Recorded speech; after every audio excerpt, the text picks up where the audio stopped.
Hello दोस्तों, बिहार समाचार में आप सभी का स्वागत है। दोस्तों, आज के इस वीडियो में बिहार के तमाम बड़ी खबरें जो आपके लिए जरूरी है उसे देखेंगे। तो फटाफट से आप सभी इस वीडियो को एक प्यारा लाइक जरूर कर दे और आप बिहार के किस जिले में रहते हैं साथ ही हमें नीचे कमेंट करके जरूर बताएं। साथ ही आपके मन में अगर कोई भी सवाल हो तो आप हमें नीचे कमेंट करके जरूर पूछें।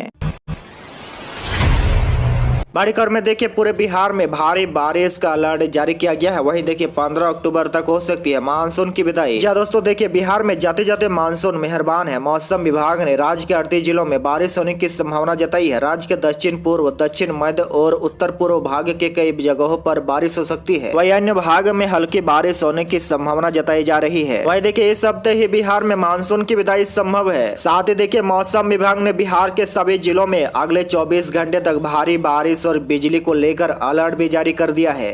बता दें कि मौसम विभाग ने प्रदेश के 38 जिलों में भारी बारिश होने की संभावना जताई है। पटना, कटिहार, मधेपुरा, भागलपुर, नवादा, खगड़िया, सीतामढ़ी, मुंगेर, वैशाली, जमुई, पश्चिमी चंपारण, शिवहर, दरभंगा, पूर्वी चंपारण, वहीं नालंदा, रोहतास, भोजपुर, किशनगंज, मुजफ्फरपुर, बेगूसराय, समस्तीपुर, गया, कैमूर, मधुबनी, गोपालगंज, बांका, सिवान, बक्सर, औरंगाबाद, पूर्णिया, अररिया, सारण, अरवल, शेखपुरा, सहरसा, जहानाबाद, सुपौल और लखीसराय शामिल है। वहीं देखिए मौसम विभाग की ओर से जानकारी दी गई है कि मानसून की विदाई में अभी 3 से 4 दिन और लग सकता है। 14 से 15 अक्टूबर तक राज्य से मानसून की वापसी हो सकती है। बड़ी खबर में देखिए, दिवाली और छठ से पहले बिहार में बाढ़ का खतरा बढ़ गया है। गंगा, कोसी, घाघरा, कमला बलान सब खतरे से पार। जी हाँ, देखिए छठ और दिवाली से पहले बिहार में बाढ़ का खतरा मंडराने लगा है। वाल्मीकि नगर बराज से पानी छोड़े जाने की वजह से गंडक नदी आई उफान से पश्चिमी और पूर्वी चंपारण के लोग बाढ़ की तबाही से जूझ रहे हैं। वहीं देखिए गोपालगंज में पानी के अत्यधिक दबाव से गंडक नदी का रिंग बांध टूट गया है। इससे कई इलाकों में बाढ़ का पानी फैल गया है। लगभग 2.5 लाख की आबादी बाढ़ से प्रभावित है। वहीं देखिए इन इलाकों में सड़कों पर 3 फीट से ज्यादा पानी की धारा बह रही है। दूसरी तरफ देखिए घाघरा नदी में उफान से सारण और सिवान में बाढ़ आ गई है। इसके अलावा देखिए मधुबनी में कमला बलान नदी खतरे के निशान को पार कर गई है। इसके कारण बड़ी आबादी पर बाढ़ का संकट मंडरा रहा है। भागलपुर के सुल्तानगंज में गंगा नदी लाल निशान के ऊपर बह रही है। कटिहार में कोसी नदी तबाही मचा रही है। आपको बता दें कि जिले के कुर्सेला में कोसी नदी लाल निशान को पार कर चुकी है। इलाके में लोग रात जग कर इसका बचाव कर रहे हैं। बड़ी खबर में देखिए 10 साल पुराना आधार कार्ड अपडेट कराना आवश्यक। जी देखिए बड़ी खबर उन लोगों के लिए है जिन लोगों का आधार कार्ड 10 साल पुराना है। उन्हें अपने दस्तावेज फिर से अपडेट कराने होंगे। बता दें कि विभाग की ओर से कहा गया कि आधार का उपयोग सरकारी योजनाओं एवं सेवाओं का लाभ उठाने के लिए किया जा रहा है। इसलिए व्यक्तिगत नवीनतम विवरण के साथ डाटा अपडेट कराना होगा ताकि आधार सत्यापन में असुविधा न हो। साथ ही कहा गया कि जिन लोगों ने अपने आधार इन 10 सालों के भीतर अपडेट कराए हैं उन्हें इसकी जरूरत नहीं पड़ेगी। वहीं देखिए कहा गया कि केंद्र एवं राज्य के करीब 1000 योजनाओं में आधार जरूरी है। इसलिए सरकार चाहती है कि सभी लोगों के आधार का पुनः प्रमाणीकरण होना चाहिए। इस व्यवस्था उसी प्रकार की होगी जैसे बैंकों में समय समय पर केवाईसी अपडेट कराया जाता है। साथ ही आपको बता दें कि यह सुविधा ऑनलाइन एवं आधार नामांकन केंद्र पर उपलब्ध होगी। ऑनलाइन अपडेट के लिए 25 तथा केंद्र पर 50 रुपए शुल्क लगेगा।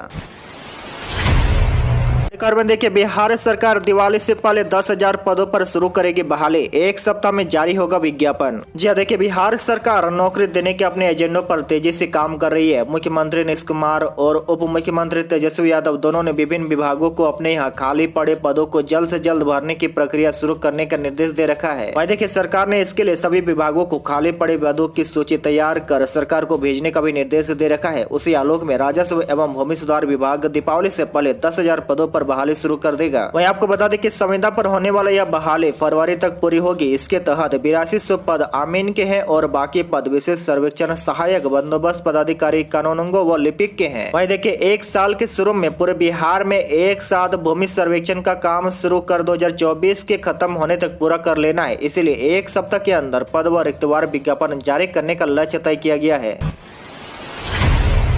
खबर में देखिए रेलवे कर्मचारियों के लिए अच्छी खबर, 78 दिन का बोनस का हुआ ऐलान। जी देखिए बड़ी खबर रेलवे कर्मचारियों से जुड़ी खबर दिल्ली से आ रही है। दिवाली के मौके पर अब रेलवे कर्मचारियों को 78 दिनों का बोनस दिया जाएगा। बता दें कि केंद्र सरकार के इस फैसले से करीब 12 लाख नॉन गेजेटेड रेलवे कर्मचारियों को फायदा होगा, जबकि केंद्र सरकार पर 1832 करोड़ रुपए का बोझ पड़ेगा। प्रधानमंत्री नरेंद्र मोदी की अध्यक्षता में केंद्रीय कैबिनेट की बैठक हुई जिसमें रेलवे कर्मचारियों को बोनस देने का फैसला लिया गया। वहीं आपको बता दें कि रेलवे कर्मचारियों को 78 दिनों के लिए अधिकतम राशि 17,951 मिलेगी।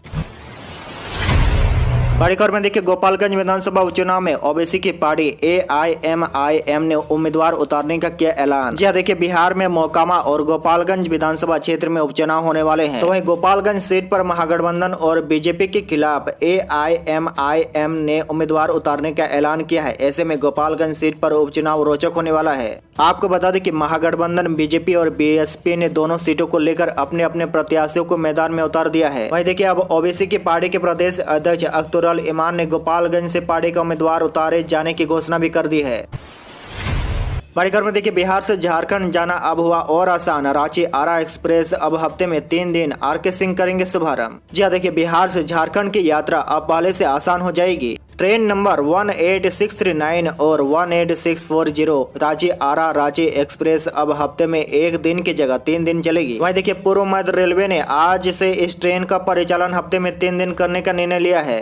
आपको बता दें कि रेलवे की ओर से इस ट्रेन के फेरों में बढ़ोतरी का शुभारंभ केंद्रीय विद्युत नवीन एवं नवीकरणीय ऊर्जा मंत्री राजकुमार सिंह करेंगे। बता दें कि बिहार में यात्रियों की बढ़ती संख्या की वजह से ट्रेनों में भीड़ बहुत ज्यादा हो गई है। हफ्ते में 3 दिन चलने से ज्यादा संख्या में लोग एक राज्य से दूसरे राज्य आ जा सकेंगे।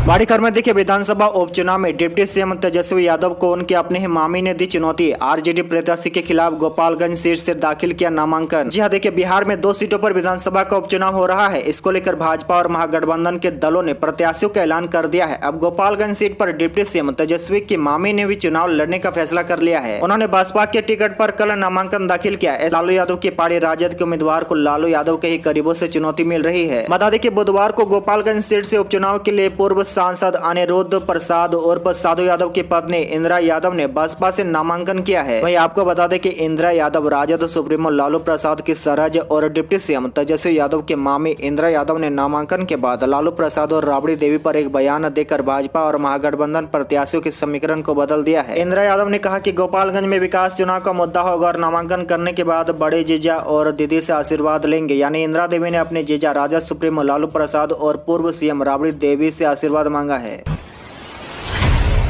बड़ी खबर में देखिए बच्चों को अब अगले सत्र से खाते में पैसे के बदले मिलेगी किताबें। जी हाँ देखिए बिहार के सभी सरकारी प्रारंभिक विद्यालयों के छात्र छात्राओं को अब नए सत्र से उनके खाते में पुस्तक क्रय की राशि नहीं भेजी जाएगी, बल्कि 5-6 साल पुरानी व्यवस्था फिर से बहाल होगी। 6 से 14 साल के बच्चों के अनिवार्य एवं मुफ्त शिक्षा कानून के तहत एक बार फिर से राज्य सरकार निःशुल्क किताबें उपलब्ध कराएगी। वही देखिए शिक्षा विभाग नए शैक्षणिक सत्र 2023-24 से 72,000 प्रारंभिक विद्यालयों के तकरीबन 1.5 करोड़ बच्चों को मुफ्त किताब देगा। वही देखिए तमाम बच्चों को किताबों का सेट बनाकर अप्रैल के पहले हफ्तों में देना सुनिश्चित कराने के लिए अपर मुख्य सचिव दीपक कुमार सिंह के निर्देश पर संबंधित अधिकारी जुट गए हैं। बड़ी खबर में देखिए बिहार में जातिगत जनगणना की तैयारी चल रही है। अक्टूबर के अंतिम सप्ताह में होगी आधिकारिक घोषणा। जी देखिए बिहार में जातिगत जनगणना जल्द शुरू होने वाली है। जातिगत जनगणना को लेकर जिला प्रशासन अक्टूबर के अंतिम सप्ताह में आधिकारिक घोषणा करेगा और 1 नवंबर से जनगणना कार्य आरंभ हो जाएगा। आपकी जानकारी के लिए बता दें कि पहले चरण में प्रक्रिया को पूरा करने के लिए संसाधनों की तैयारी होगी। उसके बाद सेक्टर आधारित कार्य को जमीन पर उतारा जाएगा। वही देखिए जातिगत जनगणना के लिए नोडल पदाधिकारी जिला अधिकारी होंगे। जिले में जातिगत जनगणना कराने के लिए कोषांग का गठन से लेकर विभिन्न विभागों के पदाधिकारियों को प्रतिनियुक्त करने का प्रभार देने का कार्य भी डीएम ही करेंगे। वही देखिए जातिगत जनगणना का संपूर्ण कार्य राजस्व विभाग कराएगा। वही देखिए जातिगत जनगणना कार्य को एक मोबाइल ऐप के माध्यम से पूरा कराया जाएगा। इसमें जनगणना कार्य करने वाले कर्मी जहां भी जाएंगे वहां सीधे डाटा ऐप में अपलोड करेंगे और ऐप के माध्यम से डाटा जिला समेत राज्य तक पहुँच जाएगा। बड़ी खबर में देखिए नोटबंदी और केंद्र पर आरबीआई को नोटिस। सुप्रीम कोर्ट ने कहा 9 नवंबर को बताए किस कानून से 1000 और 500 के नोट बंद किए। जी देखिए बड़ी खबर है सुप्रीम कोर्ट ने नोटबंदी पर केंद्र सरकार और भारतीय रिजर्व बैंक को नोटिस जारी किया है। 5 जजों की संविधान पीठ ने 9 नवंबर तक यह बताने को कहा कि किस कानून के तहत 1000 और 500 रुपए के नोट बंद किए थे। वहीं देखिए कोर्ट ने सरकार और आरबीआई को हलफनामे में अपना जवाब देने को कहा है। याचिकाकर्ताओं की दलील है कि भारतीय रिजर्व बैंक अधिनियम धारा 26(2) के तहत किसी विशेष मूल्य वर्ग के करेंसी नोटों को पूरी तरह से रद्द करने के लिए केंद्र सरकार को अधिकृत नहीं करती है। वहीं धारा 26(2) केंद्र को एक खास सीरीज के करेंसी नोटों को रद्द करने का अधिकार देती है, न कि संपूर्ण करेंसी नोटों को। अब इसी का जवाब सरकार और आरबीआई को देना है।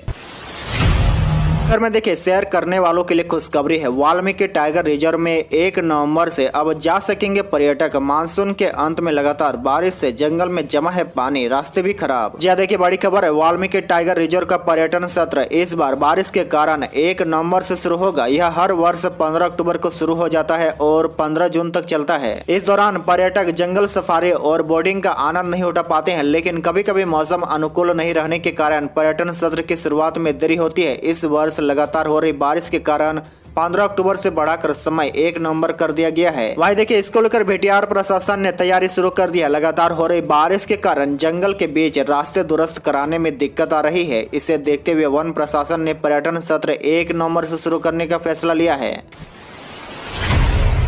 बड़ी खबर में देखिए बिहार के गांवों में अब नहीं होगा पानी की दिक्कत। 10,000 गांवों में लगेगा 300 फुट गहरा चापाकल। जी हाँ, बड़ी खबर है, बिहार के गांवों में अब पानी की किल्लत नहीं होगी। राज्य सरकार द्वारा प्रदेश के ग्रामीण इलाकों में पानी उपलब्ध कराने के लिए 10,000 गाँव में एक चापाकल लगाया जाएगा। इसकी गहराई 300 फुट होगी। वहीं देखिए पीएचडी इस चापाकल लगाने के लिए 10,000 ऐसे गाँवों का चयन करेगा जहाँ पर लोगों को 12 महीना और 24 घंटे नियमित पानी मिलता रहे। इसको लेकर विभाग ने तैयारी शुरू कर दी है। वहीं देखिए गाँवों में चापाकल लगाए जाने की योजना की स्वीकृति के लिए जल्द ही प्रस्ताव को कैबिनेट भेजा जाएगा। प्रस्ताव को स्वीकृति मिलने के बाद ऐसे गांवों का चयन होगा जहां चापाकल लगाए जाएंगे। इस योजना को पूरा करने के लिए लगभग 6 माह का लक्ष्य रखा जाएगा। आज के लिए बस इतना ही। इसी तरह बिहार के डेली न्यूज देखने के लिए आप हमारे चैनल को जरूर सब्सक्राइब करें।